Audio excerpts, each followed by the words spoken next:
E aí, galera da plataforma Gonçalves Dias, tranquilo, gente? Beleza? Aqui quem fala é o professor Jimmy, professor do teu curso de redação, promovido aqui pelo governo do estado do Maranhão, em parceria com a Secretaria Estadual de Educação, né, que preparou esse cursinho com capricho, né, para você que está se preparando para o Enem e também para o vestibular PAS da UEMA, sempre contando com a melhor equipe de profissionais e também trabalhando da melhor maneira os objetos de conhecimento de acordo com cada banca. Você sabe muito bem que o Enem apresenta características em um formato diferente do programa PAS UEMA. Tranquilo, gente? Então aqui o nosso curso de redação é voltado ao programa PAS da UEMA. Sempre lembrando que você pode acessar aqui o link, tá? O link aqui abaixo, para ter o conteúdo no formato em PDF, certo? No vídeo de hoje nós vamos falar sobre as estratégias argumentativas.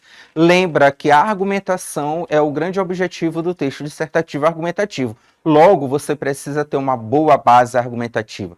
Você necessita persuadir, convencer o seu leitor barra corretor de que aquela sua tese está sendo muito bem defendida e de que aqueles seus argumentos estão muito bem estruturados, sempre dentro de uma lógica da coerência textual. Então, no vídeo de hoje eu vou te apresentar algumas estratégias argumentativas bem interessantes para você utilizar ao longo do seu texto. O melhor, com alguns exemplos, tá? Vou te dar aqui algumas dicas bem maneiras, bem interessantes para você utilizar e arrasar na sua produção textual. Vem comigo. Então, olha só, ao lidarmos com textos argumentativos, a grande finalidade é defender a tese, independente da banca, independente do vestibular. O texto é dissertativo argumentativo, eu vou apresentar uma tese diferenciada e vou ter dois argumentos bem sustentados, justamente para amparar essa tese e mostrar uma boa coerência, beleza? Então, eu vou precisar, sim, de estratégias argumentativas para embasar muito bem esses argumentos, certo? Então, é necessário que você utilize desde dados quantitativos a repertórios socioculturais, argumento de autoridades, determinados estudos, determinadas teses, leis, códigos penais, tá?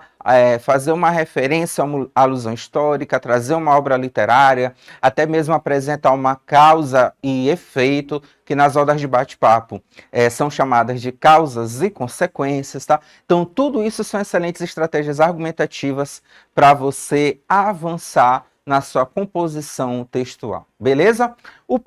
A primeira estratégia argumentativa que eu te apresento é o argumento de autoridade, tá? É um recurso de argumentação em que se deseja sustentar determinado posicionamento defendido por um teórico, por um autor, e aí você vai beber na fonte da autoridade sobre o assunto. Um exemplo bem básico. Ao falar sobre educação, no cenário brasileiro, quem é a grande autoridade? Muito bem, adorei tua resposta, correta. Paulo Freire. Paulo Freire é o patrono da educação brasileira, então ele é autoridade no assunto.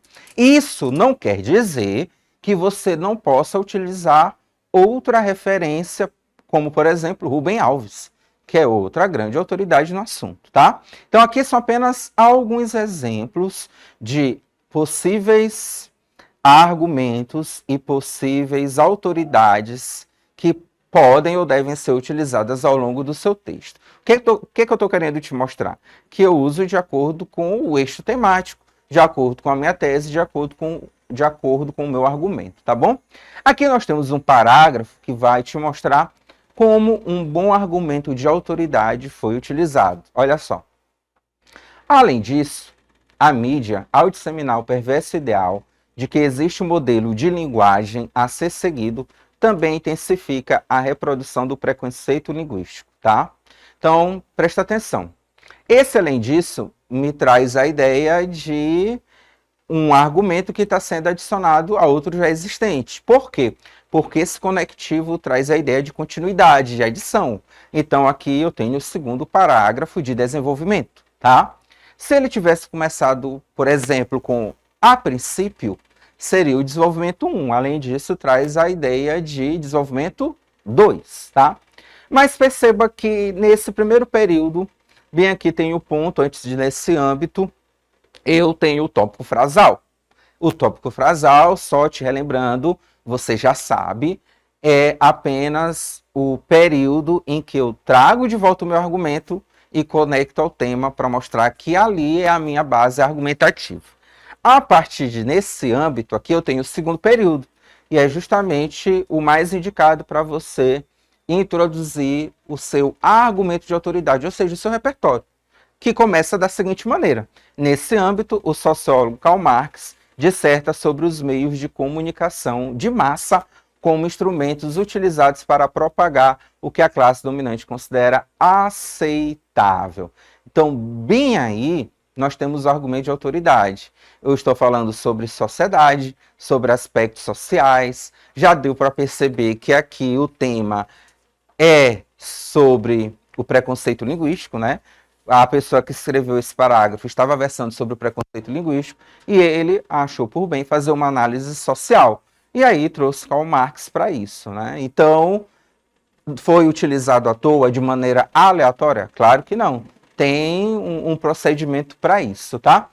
E aí, Jimmy, após fazer a inserção desse argumento de autoridade, agora é a parte autoral do teu texto, ou seja, é a parte do redator, é a parte do escritor. É o teu show nesse momento. Seguindo essa linha de pensamento, verifica-se que no Brasil as novelas, ao caricaturarem as formas de falar de alguns grupos sociais, contribui para implantar a falsa necessidade de atingir o padrão irreal que geralmente nem mesmo mestres e doutores conseguem alcançar.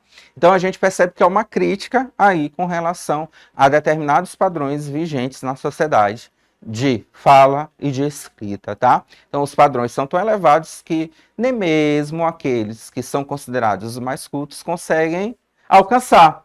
Porém, todavia, entretanto, são esses grupos que fazem com que o preconceito linguístico mantenha-se enraizado na sociedade brasileira, né? Então a gente tem uma interessante análise aí, você percebeu como o argumento de autoridade pode ser utilizado. Eu estou falando de preconceito linguístico, Jimmy. Quem mais eu poderia utilizar como argumento de autoridade? Marcos Banho, linguista, não é?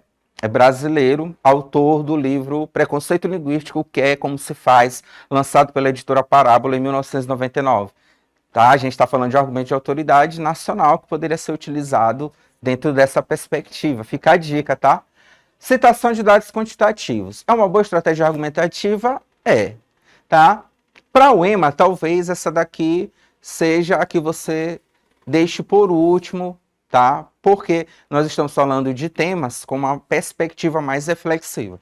Ao utilizar o dado quantitativo, você deve fazer uma reflexão muito ampla e profunda sobre aquele dado, tá? Então, alguns candidatos se percebem numa dificuldade com relação aos dados quantitativos. É muito comum eles me abordarem e fazer o seguinte comentário: mas como é que eu vou lembrar de um dado quantitativo no calor de uma prova? Né? Eu não sei nem qual vai ser o tema, não sei qual vai ser o eixo. Como é que eu vou lembrar, professor, de um dado quantitativo? Né?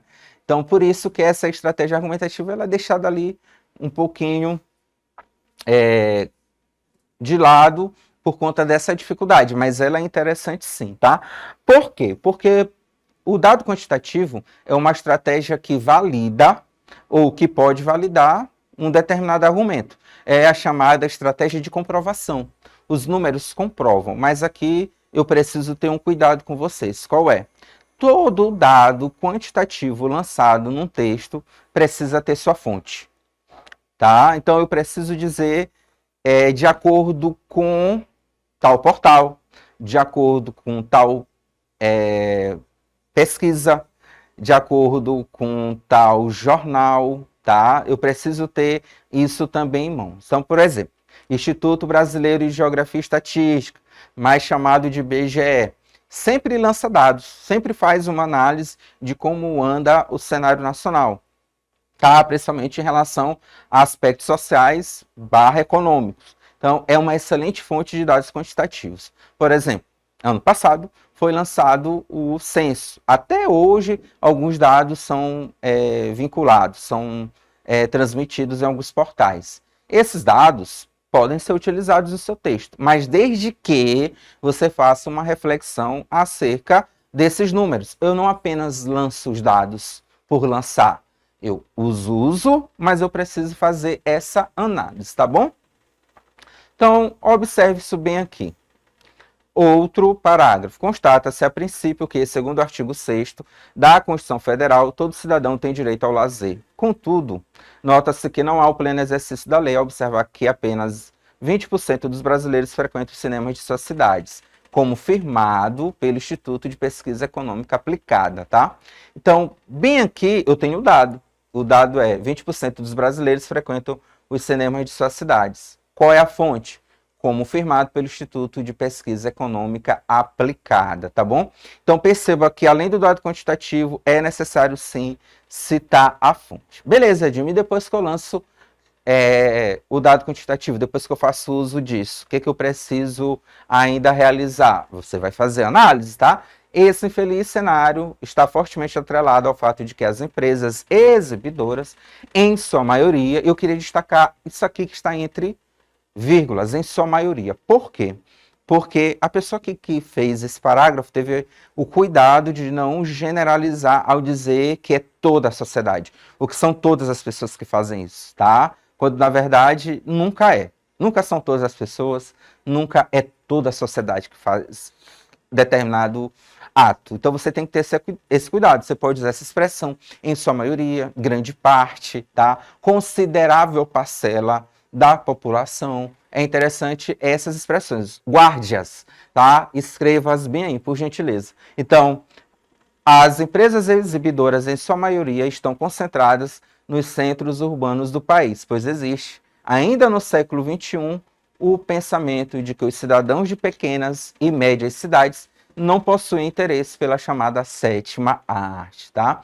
Então, perceba que há ali também um enraizamento de um determinado paradigma com relação aos cidadãos de pequenas e médias cidades, tá? E isso acaba perpetuando algo. O que perpetua, Jimmy? Perpetuando assim uma realidade de exclusão social e elitização da cultura ou elitização cultural, tá? Então aqui a gente tem uma estratégia argumentativa que é muito interessante, desde que, meu querido, minha querida, você cite a fonte e depois faça uma análise bem ampla, bem aprofundada sobre aquele dado, certo? Próxima estratégia argumentativa, não cochila aí, não dorme, causas e efeitos, tá? Olha para mim, olha para cá. O que são as causas? A causa é tudo aquilo que ocasiona o problema ou ocasiona o fato social. E os efeitos? A consequência do problema, a consequência do fato social. Então, quando a gente fala de problema, está mais linkado ao Enem. Quando a gente fala de fato social, está mais linkado ao EMA. Então, os fatos sociais também apresentam causas e efeitos, tá? E aqui é uma bela estratégia argumentativa. Por quê? Porque você faz uma análise completa. Você não faz somente a análise das causas, não faz somente a análise das consequências, mas faz também uma análise do todo, não é? As causas e os efeitos, tá bom? Como observado aqui no exemplo, tá? É importante pontuar, de início, a omissão do meio acadêmico quanto à má alimentação dos jovens. Perceba, meu querido aluno, minha querida aluna, que aqui nós estamos trazendo um outro exemplo, uma outra temática, tá?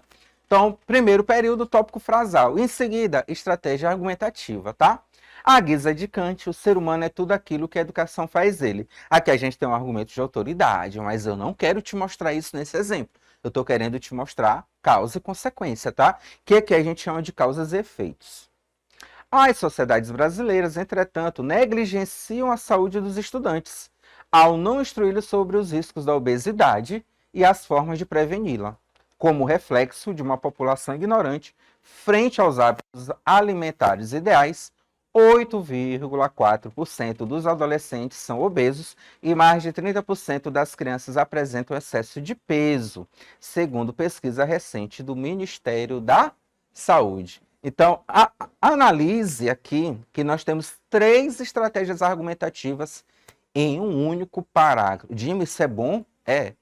2 estratégias argumentativas Já está bom demais. 3, então, excelente. Só tem que ter o cuidado para ter a parte autoral. Tá? Eu não posso apenas encher de repertório e não fazer a minha análise, não fazer as minhas pontuações, não demonstrar minha argumentação. Você tem que ter esse cuidado. Mas aqui a gente teve o problema da má alimentação dos jovens, tá? A causa com relação a isso, tá? A consequência é introduzida pela expressão como reflexo. A gente vai ter, né, números aqui de adolescentes obesos, mais de 30% das crianças apresentam excesso de peso. E aí, esse dado é comprovado pela fonte aqui, o Ministério da Saúde, tá? Então, aqui a gente tem uma excelente utilização dessa estratégia argumentativa, certo? Ainda há a alusão histórica ou evolução histórica. Ah, quer dizer então que eu posso utilizar uma alusão histórica como base argumentativa, como estratégia argumentativa? Sim, sim, sim. Claro que sim. Então, esse tipo de estratégia argumentativa é muito bem-vindo, tá? Porque demonstra que você sabe fazer uma análise que vai além do seu tempo vivido. Você vai beber em outras fontes, tá? Então, observem esse exemplo aqui. Olha só, aqui a gente tem um claro exemplo de desenvolvimento 1. Por quê? Porque começa com em primeira instância. Então, em primeira instância, cabe destacar o panorama histórico-político da segurança pública que influi em seu perfil odiernamente. Jimmy, odiernamente? O que significa? Odiernamente quer dizer atualmente, no cenário contemporâneo, tá? Na época do período militar, acentuou-se o esfacelamento de uma sociedade democrática em virtude da doutrina de segurança nacional, uma lógica puramente autoritária de conduta. Vou voltar aqui, tá? Observe que a gente tem a análise feita a partir do período militar, ou seja, da ditadura militar. E lá é dito que esse cenário de insegurança, né, foi acentuado, tá? Os modelos e as ações de segurança pública limitavam-se à contenção social com o uso da força, olha só, e de armas para a repressão. Contudo, essa ótica é perceptível no comportamento das ações policiais que são enfatizadas pelo terror e violência. Olha o que o candidato fez. Assim como você pode fazer. Ele faz uma análise atual e vai mostrar que lá no período referido a que ele utilizou a ditadura militar, havia estratégias parecidas. E que hoje esse cenário de insegurança é observado por meio de determinadas ações policiais que utilizam do terror e da violência. E aí é interessante que ele traga um exemplo para comprovar isso, porque senão vai ficar só na teoria. E o exemplo que permite ilustrar isso foi escrito sim. Um exemplo que permite ilustrar isso foi a ocupação militar da comunidade da Rocinha, no Rio de Janeiro, marcada pelas guerras entre traficantes e os próprios policiais, ceifando centenas de vidas inocentes no meio do conflito, que é algo que infelizmente acontece. Tá? Se você abrir os jornais hoje, você vai ver alguma incursão da polícia em determinadas comunidades, ocasionando mortes, né? Isso acontece, tá bom? Mas o objetivo aqui não é fazer essa análise, tá? É te mostrar como estratégias argumentativas podem ser casadas. Uma alusão histórica, uma exemplificação, ou causa e consequência, com dados e quantitativos. Isso torna a tua argumentação muito mais forte, muito mais consistente, tá? Próxima, contraposição. Também uma estratégia argumentativa muito, mas muito interessante. O que é a contraposição? Nada mais é do que você apresentar um ponto de vista e, em seguida, demonstrar um argumento contrário, né, a esse. Só tem que ter o cuidado para não entrar, não ser incoerente, não entrar em contradição. Por quê? Por que isso aqui é interessante? Porque você demonstra para o seu leitor, para o seu corretor, pontos de vista diferentes. Ah, ele tem uma análise ampla, ele não tem apenas uma análise, tá? Então, isso é muito bom, fazer essa contestação, beleza? Que a gente chama de contraste. Alguns operadores argumentativos para esse tipo de estratégia argumentativa. Entretanto, contudo, todavia, tá? Não obstante, tá bem aqui no finalzinho do slide, ó. Não obstante, é um operador coesivo que não é muito utilizado, mas é interessantíssimo para esse tipo de estratégia argumentativa, tá? Então, olha só, último exemplo do vídeo de hoje. Outro sim, é importante destacar o papel da educação no combate a essa situação, já que, assim como preconizado pelo educador brasileiro Paulo Freire, eu falei aqui dele no comecinho da aula, tá? Se a educação não pode transformar uma sociedade, sem ela tampouco a sociedade muda. Perceba que aqui, como estratégia argumentativa, a gente tem também um argumento de autoridade e uma citação indireta. Por que indireta? Perceba que não utilizamos aspas e fizemos uma paráfrase do texto do Paulo Freire. Tal pensamento evidencia o poder transformador da educação. Olha a contraposição bem aqui, né? Então a gente tem um cenário ideal, preconizado por Paulo Freire, mas aí eu acho que a gente não tem vivido isso, né? Então é muito comum, é muito interessante que seja feita uma contraposição. No entanto, a educação oferecida no Brasil pelo sistema público ainda não é expansiva e de qualidade, infelizmente, não para todos, né? Principalmente em comunidades mais carentes, na qual muitos jovens acabam recorrendo ao mundo da criminalidade, aumentando os índices de violência e prejudicando o sistema público de segurança, tá? Foi apresentada uma contraposição? Foi. Só que bem aqui, eu fiz questão de escolher esse exemplo, porque aqui tem uma lacuna argumentativa. Primeiro, que não é todo jovem que recorre a isso. São alguns casos, e são exceção. Segundo, quando ele diz assim, índices de violência, está chamando dados quantitativos. Porque se eu falo de índice, eu estou falando de números. Então, é necessário que, se você fizesse isso, você, após a inclusão dessa frase, trouxesse um dado quantitativo. Ora, porque se você está falando de índice, se você está falando de números, é necessário sim que você comprove esses números, que você comprove esses índices. Então, perceba que aqui a gente tem exemplo do que fazer, mas também tem exemplo do que não fazer. Vou voltar. Exemplo do que fazer. A citação indireta, Paulo Freire, bom repertório sociocultural, tá? A questão da contraposição está muito clara aqui. Poderia ser, por exemplo, um artigo da Constituição Federal, um artigo da Declaração Universal dos Direitos Humanos. Em seguida, ele diz assim, olha, isso aqui preconizado pela Declaração Universal dos Direitos Humanos não é efetivo, uma vez que aí você faria a explicação, né?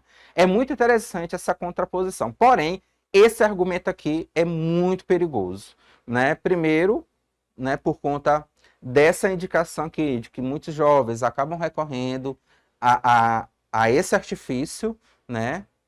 A gente tem que ter muito cuidado com isso. E segundo, quando fala de índices, é necessário sim citar os números. Então, aqui um exemplo de lacuna argumentativa que a gente não pode permitir. Jimmy, o que eu faria para evitar essa lacuna? Seria necessário colocar os números. Tá bom, gente? Beleza? Eu vou ficando por aqui. Eu espero que você tenha gostado, tenha curtido a aula de hoje, tá bom? A aula sobre estratégias argumentativas, importantíssima para você ter uma boa argumentação. Beleza? Não esquece de acessar aqui o link abaixo, tá? Para você poder visualizar a aula no formato em PDF e além do vídeo, tá bom? Um abraço, bons estudos e até a próxima. Valeu, pessoal. Tchau, tchau.